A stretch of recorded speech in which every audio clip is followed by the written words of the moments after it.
Hello, hello. Welcome, everybody. Hello, Stephen. G'day. How are ya? Good. No camera today, Stephen. Trying to work out how to turn it on. Hang on. Awesome. I don't want to be lonely here. Well, you're in Victoria,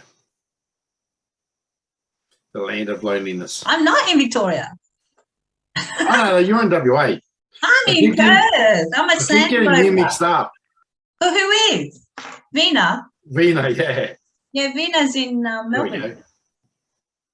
Hello. Hello. So everybody, welcome to the weekly economy updates with Stephen Petith, where we glean on his wisdom, knowledge, understanding. Hey, Stephen? Well, we try to. See if my light's not working. It's a bit dark over here. That's all right. I can see you. Cool. All right, let's do this. So again, welcome everybody. Thanks for being here with us, joining us each week. Now, Stephen, tell me about this latest Omicron. Is it called Omicron? Did I pronounce it correctly? Omicron. What It's the 13th variant. Tell me, what the heck is it all about? It's the 13th variant. For some reason, that the media's picked up on it and made it a great big story. I dare say they've been pushed over shit. So there's been 13 variants. Most of them have come out of Europe and places like that. So they haven't wanted to emphasize them. But all of a sudden we get one that comes out of South Africa or Africa, where there's very low vaccination rates, there's very low hygiene, there's very low medical, there's very low everything. So it's spreading like wildfire. But it's so undeadly. It's just not funny. It's spreading like wildfire, but it's just not deadly. It's just not anything. And that happens. The further you get away from the original one, the weaker and weaker and weaker and weaker it gets. But it's just ridiculous. The Greek number before Omicron is XI, so they didn't want to have the China virus with the name of Z. And the World Health Organization's actually said that that's why they did it, not to offend the Chinese president. They didn't use the letter before that either, which was new, because they didn't want it as the new virus or the new variant. They're just making this up as it goes along. The longer and longer that they go on, the more they just make themselves out to be hypocrites and idiots. And this whole thing, because we're coming out and the greenies and lefties haven't got what they wanted, they are now pushing to go back into lockdowns, to start the closures again, because they just haven't got everything that they wanted out of the last lot. And border closures and all that sort of stuff are going to remain in place, because in Australia it's got nothing to do with the virus. It's got everything to do with the federal election next year. All right. Okay. Well, Christine says here, even McGowan in Perth said it wasn't serious the other day. Well, everyone's saying closing the borders. The only one saying that it's really bad is the media. So turn off the media. And I'm dumbfounded that people still listen to the media. The media is pretty much wrong on everything. That's true. I mean, they can make it whatever they want, can't they? Yeah. So, it's quite interesting. So this virus is just the media trying to put, I love that. Yeah. Did you see shuffle the word Omicron? I think I put that on one of our groups. Yeah, you get moronic, which is really, and that's exactly what you get. It's a bunch of morons who are trying to jump at it. So anyone who does anything on this variant, is purely and simply for political purposes. And that's where we're at. And we're going to keep seeing that over and over and over again, because politicians don't want to give up their power. Just have a look what's happened in the last couple of days in Victoria with and this is why I said protests don't work. They had one guy come out, which changed the votes in Parliament. So the Labor government went out and bribed another independent, and he's now come on board. So now they're 2 votes up, and so this bill is going to get passed, and it's not going to get watered down. If anything, expect for it to get stronger, because the guy that got on board now, he wants harsher penalties for stuff. Damn. So yeah, and this is what happens. They'll go and provide money for their campaign through the different mechanisms, think tanks, unions, and whatever they've got. And that's what I said. Protesting does not work. You can protest till your heart comes out of your chest. It does not work, because at the end of the day, unless you start threatening the viability of the politicians getting re-elected and their money to do that, you've got no hope. And that's what Labor did. Labor went and bought this guy. Damn. You'll find on his donations register, you'll find a whole heap of think tanks very shortly that seem to be independent, but when you chase the money, they all come back to the Labor Party or the union movement. Yeah. Well, in that case, Annette, how will this affect the local and international borders? The Omicron, I don't think it's going to change a thing, because the borders and everything in Australia now are all being done for political purposes. The only states that are pushing border closures and have done from the beginning are pretty much Labor states, or South Australia, which might as well be a Labor state. And all the ones now that are just carrying on with all the crap around borders are all doing it because Anthony Albanese is telling them to do it, because if Scott Morrison and his crew can travel, they will just turn a whole heap of people in the state, and Labor won't get in at the next election. Jeez. So really, we're just pawns, are we? What's that? We're just pawns. Of course we are. We don't have a politician problem in this country. We have a voter problem, and we always have. Because people vote, and most people vote just blindly. They vote how their parents voted, or they vote, because that's what their friends do. They don't actually care about where their vote goes. So until we can educate the people, and this has been happening since the 70s. This is nothing new. This has been a very slow grind to educate people to become sheep, to just vote how they will go. That's why politics is not taught in schools. Why basic personal finance is not taught in schools. All this basic stuff has been taken out of our school curriculum to make people that they're just sheep and they'll just follow. Yeah. We've got 60% of the Australian population rely on handouts from the government to make ends meet. It's a huge number, isn't it? 60%. Yeah. So when you've got 60% of the population taking out of the government, out of the coffers, and 40% putting in, well, where do you think the vote's going to go? It's going to go to the politicians that promise stuff. And common sense has gone out the window too. We have no common sense. Really, do we? No. That's just common sense. Asking. Yeah, there is no such thing as common sense anymore. Right? Exactly. So, with all this happening, so how does it affect the businesses in that case? Most businesses, well, this is where it goes back to what I said before. Make sure that if you're running your own business, make sure you're essential, or make sure that you're really embedded in your local community, so your local community can support you and that sort of stuff. That's where you're going, especially if you're a small mum and pop cafe or something like that. If you're a small cafe and all of a sudden you can't get it, but make sure you've got home delivery. Tap into the technological stuff that's out there now, and make sure that you have other avenues for revenue streams. Now, one of the cafes around here, during the lockdowns in Queensland, luckily we haven't had big lockdowns, but what one of the cafes around here did was starting to make pre-prepared meals for the elderly. So they were dropping off, and they become an essentials cafe, an essential service by doing pre-prepared meals. Now that's turned into another business for them, because they're now offering pre-prepared meals for people everywhere and dropping them off.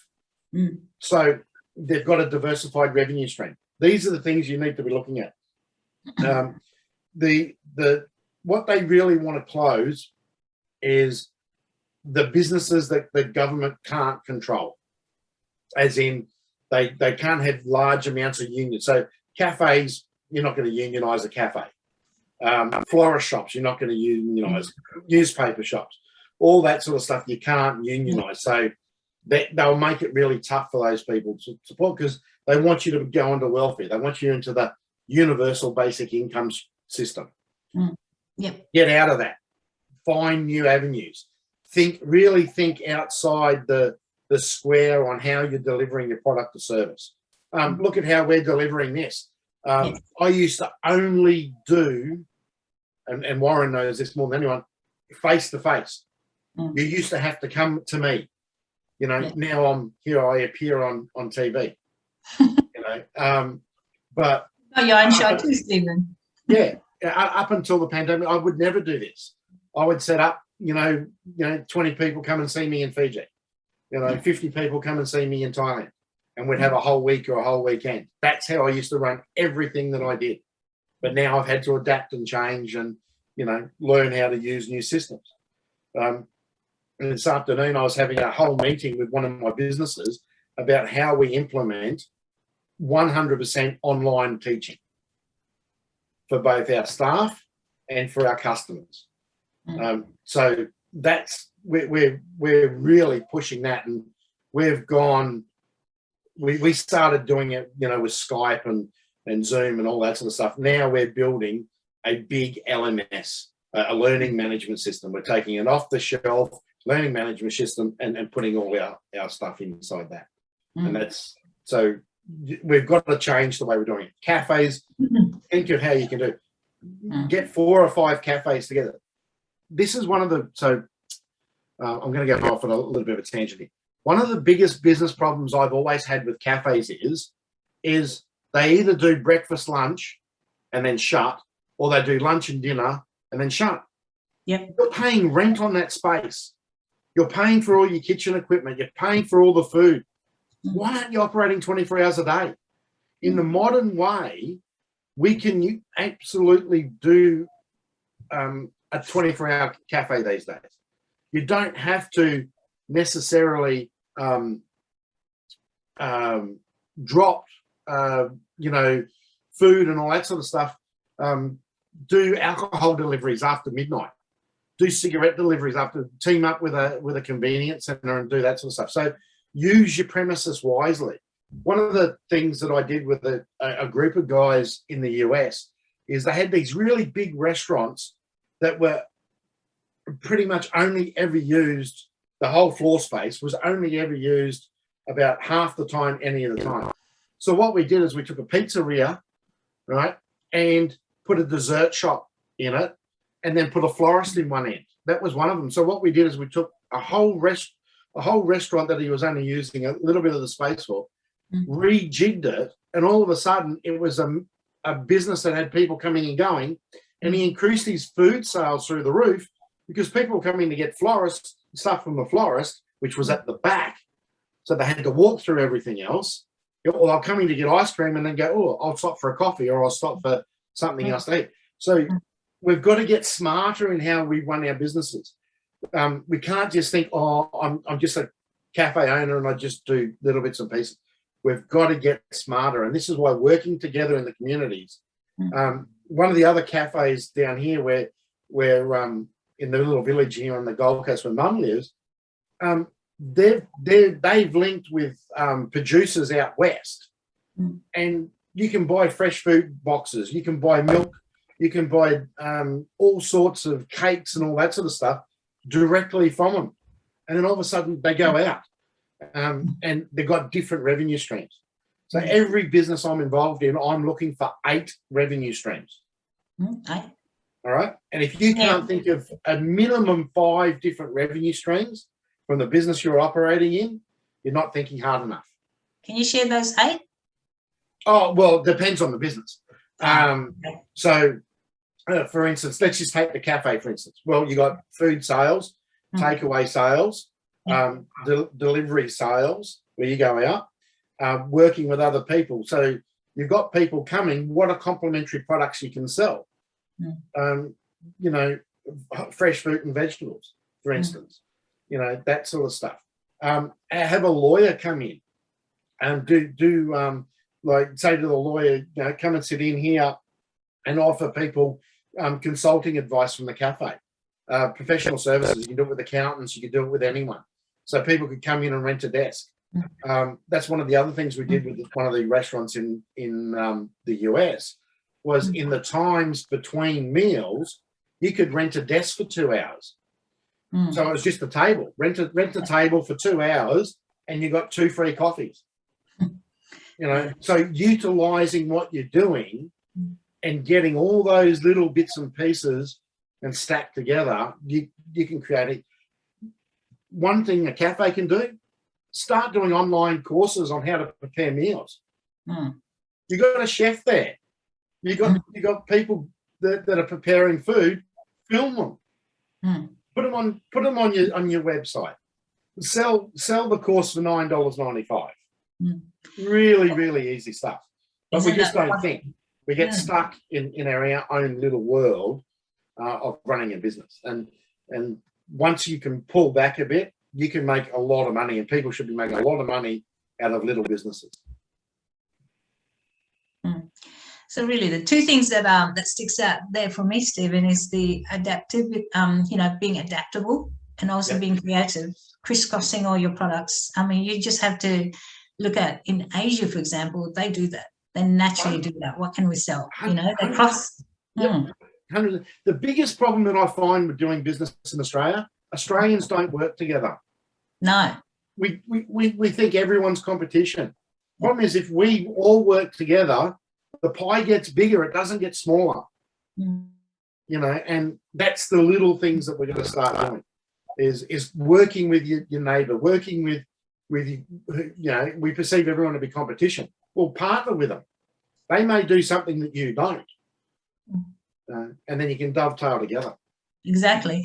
So with all that stuff, Stephen, what things people should do now, really? What would you advise? What should they do now? What steps can they? The first thing that they say. So if you're running a business now, or you want to start a business now, grab a whiteboard. You can, and I love these things. I'm addicted to them. Go to Officeworks, and there are these whiteboards that you can just stick on the wall. They come in a roll, cost about $50. I've got them all over the place, and grab one of those, put it on the wall, and write down, okay, I'm doing this business now. I'm a cafe owner, I'm a plumber, I'm whatever. Find 8 revenue streams that you can do that are complementary to what you do on a day-to-day basis. Start mapping and planning and thinking outside the square. If you're not connected in your local community, work out how you can get more connected.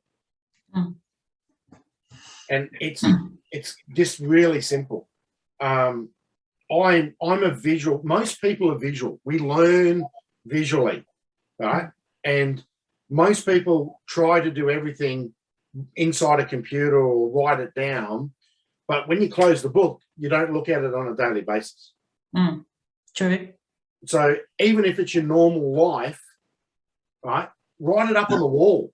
Who cares? You can paint a wall. Just write it on a wall and paint it later, you know, to get rid of it. But put it up there so you see it every single time, and map out what you're doing in your business, what you're doing in your life. If you've got a job today, map out what you're doing in your job and work out how you can create a side hustle from it. You know, most people are working in jobs that have really, really good talents and skills, but they don't use them. They just don't use them. Probably don't know how to. But let's have a look at other people's questions here, Stephen. So Anthony wants to know, should we be trying to get out of the country sooner than later if we can and stay away for a while? Well, that's normally my number one thing is be mobile, have a look what's over the fence. It would, put it this way, it wouldn't hurt if you could get out of Australia, leave Australia. You've got the means to support yourself. you can get a residency easy somewhere, I would go and have a look, because the opportunities that are outside of Australia at the moment are huge.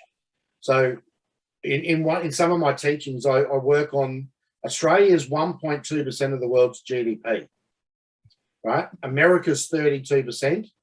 Asia, this is all of Asia, is 48 to 55% of the world's GDP. Right? So that's all the countries in Asia, India, China, Japan, all over the place.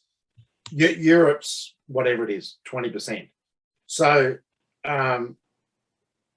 basically what you need to be looking at is, if you're struggling here, maybe you can go somewhere else and do a lot better because the pool's bigger, and all that sort of stuff. So yeah, I definitely would be. If you've got the means, you've got the ability, go and have a look. Travel is one of the greatest education things you can do. Sure is. Exploration. Now, if anyone else has got a question, please free to do so, and just write it on the Q&A section. So someone else wants to know, is a network marketing business something that can work? Yes, it is, if you're good at sales and you're good at communicating with people. So you've got to know what you're good at.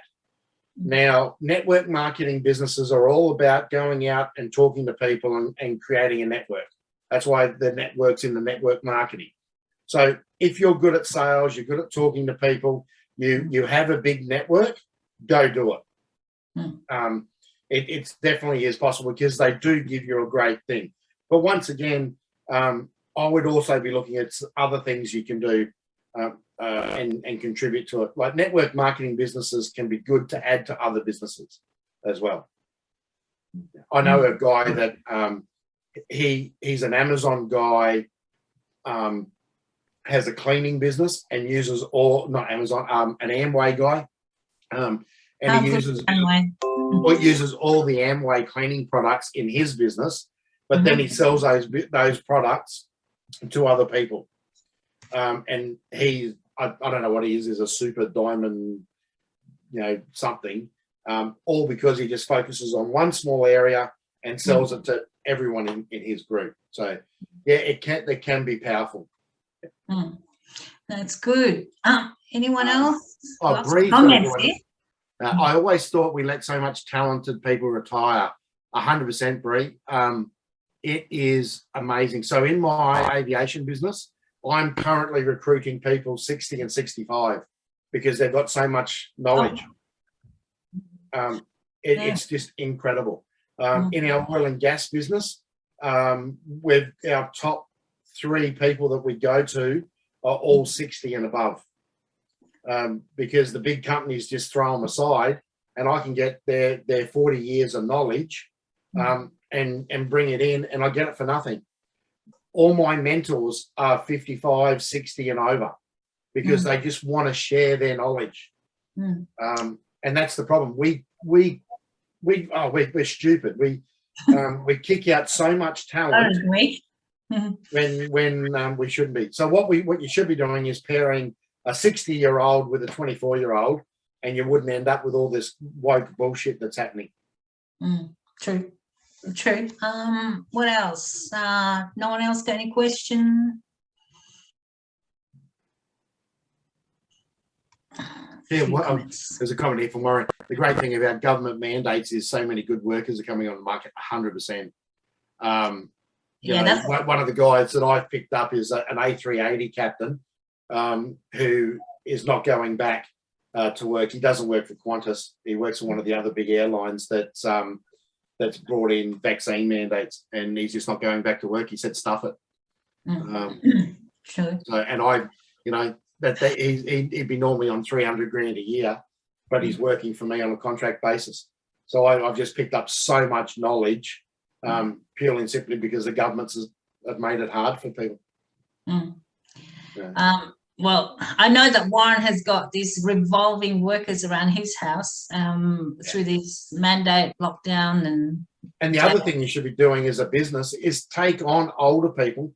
So one of the restaurants, I don't know if anyone's ever heard of a restaurant chain in the US called Chick-fil-A.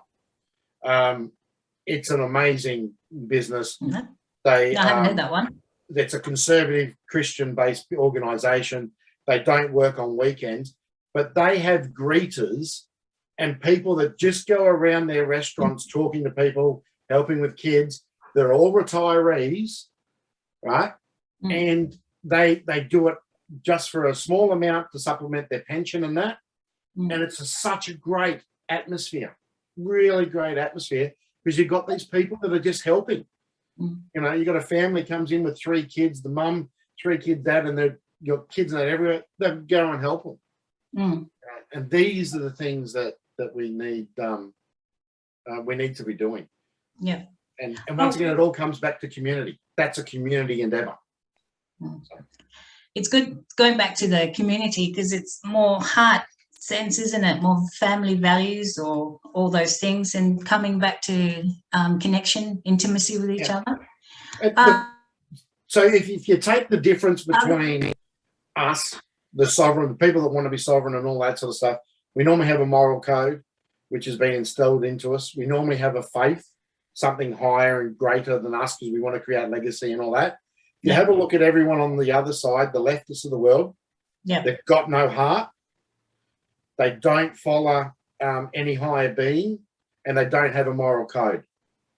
So the 3 things that we need for a sound society, they don't have. And that's what we're fighting. And this is why they keep pushing to legislate morality, because if you legislate morality, they don't have to have those things because government takes care of it for you. Jeez, that's clever. And how much more? This is why we need good, strong communities that bring back moral codes that gets taught. Because remember what I said the other week, kids do by what they see. Yep, they're sponges. So if parents are kind, parents have a whole framework of stability and everything around them, that's what the kids will do. It's not what you yell at them. It's not what you tell them. It's what they see, especially between the early days. And when they get to school, they see teachers with no morality. They see teachers with no moral, no code, no heart, no nothing. So that's what the kids take on. That's the problem. True. Got one more question here, Stephen. What's your thoughts on what about political space in Australia? Parliament sitting looked like to be reduced massively until the elections. What's your thoughts? So the reason the sittings have been reduced is because of look for an election in March, and which means that he'll go to the Governor General the week after Australia Day and call the election. That's why there's a big gap and literally no sittings next year, because I would say they're going to go in March.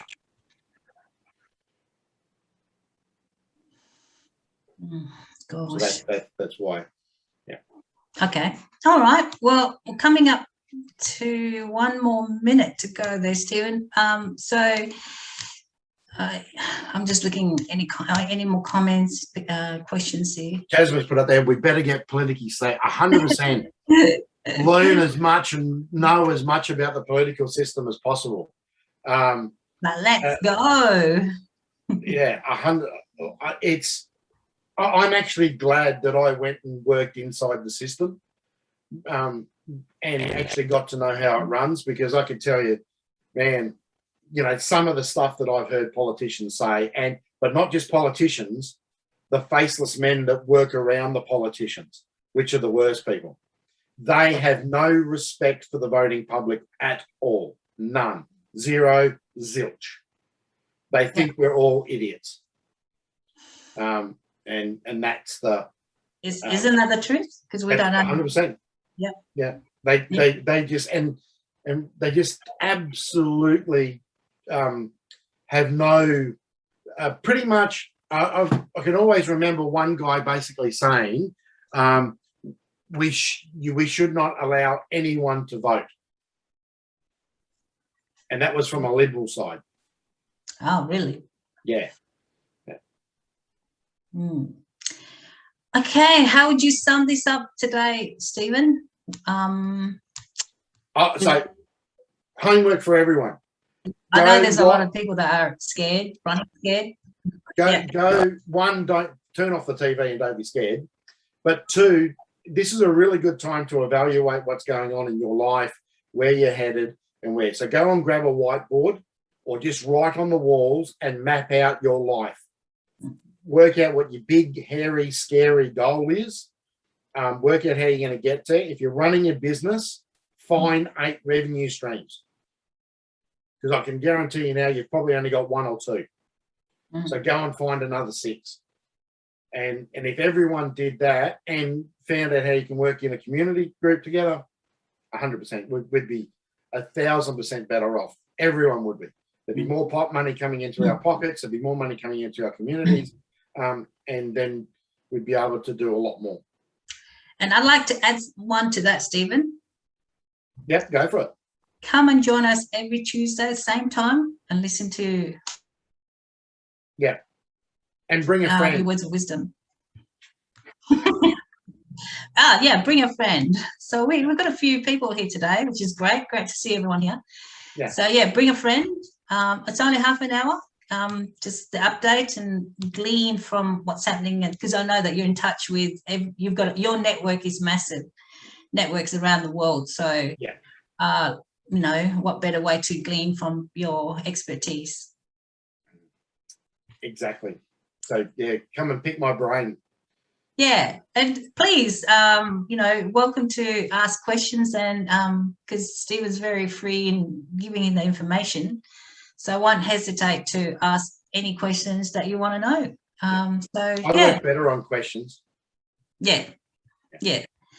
So anyway, thank you, Stephen. Thanks again. Thanks, guys. And thanks, everyone. We'll see you next week, same time. Will do. Thank you, guys. Thank you, team. See ya. See ya. Bye. Bye. To kick the habit that my mind is breathing.